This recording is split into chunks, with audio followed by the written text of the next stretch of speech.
The province is looking to build an involuntary addictions treatment facility in a Calgary neighborhood, already home to numerous secure facilities.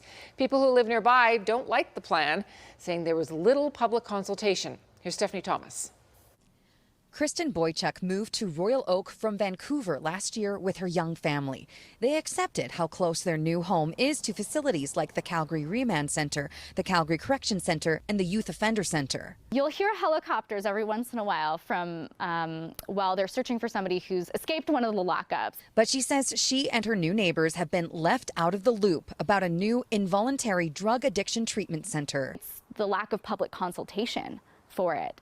That's the biggest concern for all of us because we have so many questions. The province is calling it the Southern Alberta Compassionate Intervention Centre. The province wants to build it in Spy Hill, near Country Hills Boulevard. At a price tag of $180 million, patients would be restricted to the 150-bed facility under guard of protected services. It builds off the government's Alberta recovery model that emphasizes abstinence from harmful substances in the wake of the opioid epidemic. Opponents of the involuntary care model say the location is telling. If the Alberta government wanted to remind everybody that these facilities are essentially prisons, they've certainly succeeded at that. Similar concerns are being raised by professors at the University of Calgary.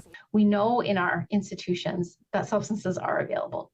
There's many ways that people bring substances in. The other critique is, of course, that compelling people to undergo treatment raises issues, for example, under the Canadian Charter of Rights and Freedoms.